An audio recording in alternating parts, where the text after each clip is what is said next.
வாழ்வும் வாழ்விப்போம். ஆண்டவன் என்ன இப்படி கஷ்டப்படுத்துறான், ஆண்டவன் என்ன மதி போட்டுட்டான், என் வாழ்க்கையை தொலைச்சிட்டான், நான் என்ன பாவம் பண்ணேன்.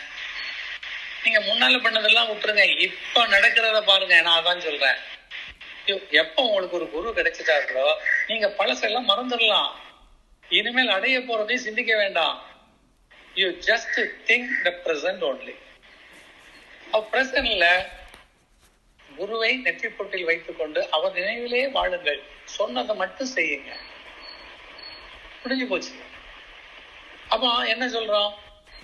பொய் பேசாத, திட்டாத, அடுத்தவங்க பொருளுக்கு ஆசைப்படாத சொல்றோமா இல்லையா?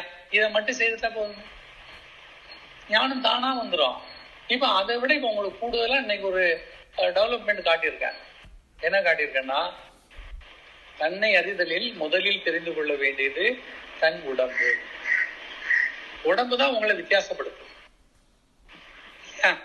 அவர் எங்க அவர் போட்டோ, இவர் போட்டோ, இவர் போட்டோ, போட்டோ தானே காட்டுவோம். ஒருத்தர் பொண்ணு செலக்ட் பண்றான், ஒரு 7 போட்டோ கொடுக்குறாங்க. 7 போட்டோ பார்த்து இந்த உருவம் இந்த உருவம் உருவம்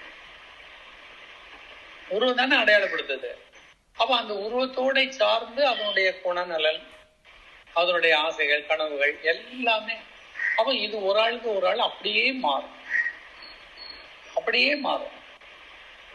அப்ப நம்ம அடுத்தவங்கள மாதிரி இல்லை, அடுத்தவங்க நம்ம மாதிரி இல்லை ஏன்னு சொன்னா அவங்கள பத்தி நம்ம ஏன் கவலைப்படணும்?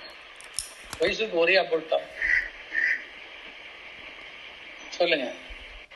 அப்போ நீ ஒரு ரூட்ல போறீங்க காடியில, அவன் வந்து இந்த சைடு லெஃப்ட் சைடு ரூட்டுக்கு போறான், நீங்க ரைட் சைடு ரூட்டுக்கு போறீங்க.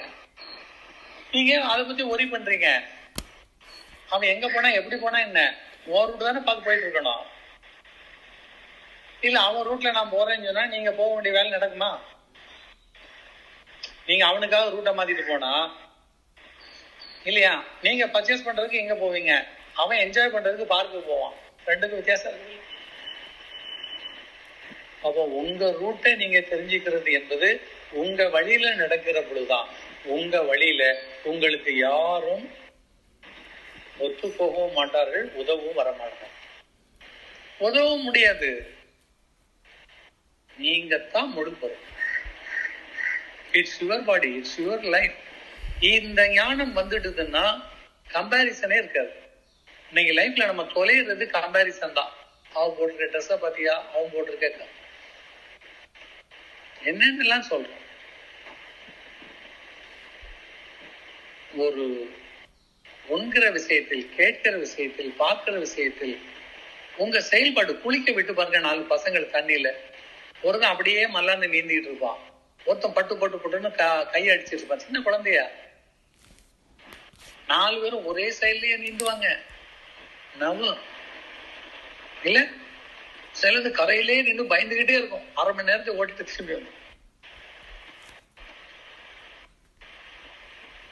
நீச்சல் குளத்துலயோ குளத்துலயோ போய் உட்கார்ந்து இருந்துகிட்டு சொம்ப வச்சு மொண்டு மொண்டு விட்டுக்கிட்டு இருக்கோம். அப்படியே சில பிள்ளைங்க போகும், பயந்துட்டு உள்ள இறங்க மாட்டேன்னு சொல்லி. அப்ப எப்படி அடுத்ததோட ஒத்து போகும்? அப்ப நீங்க அடுத்தவங்களை நம்ம ஜெயிக்கணும், அவங்களுக்கு மேல வரணும், அவங்க நம்மள மாதிரி இருக்கணும், இல்ல நாம அவங்கள மாதிரி இருக்கணும் சொல்லி உங்களுக்கு இந்த ரோல் மாடல், மண்ணாங்கட்டி மாடல் இதெல்லாம் சொல்லி ஏமாத்தி தொலைச்சுதான் வாழ்க்கை. நீங்க அதை வச்சுக்கிட்டு தான் நீங்க என்ன பண்றீங்க, இன்ஸ்பிரேஷன், ரோல் மாடல் இல்லையா? அப்படி உங்களை என்ன பண்றது, கண்முனைப்படுத்தல். அவ்வளவு ஹம்பல், நோவன் தான். சித்தர்கள் ஒரு ஓரமா நின்று சொல்றாங்க, உன்னை அறி. அவ்வளவுதான், நெய்யை தேடு, உண்மையை தெரிஞ்சுக்கிட்டேன்னா போதும். அதான் ஞானம். அப்ப ஞான வாசல் திறக்காமல் உன்னுடைய வாழ்க்கை என்னாகாது, வசதியும் ஆகாது, வளமும் ஆகாது.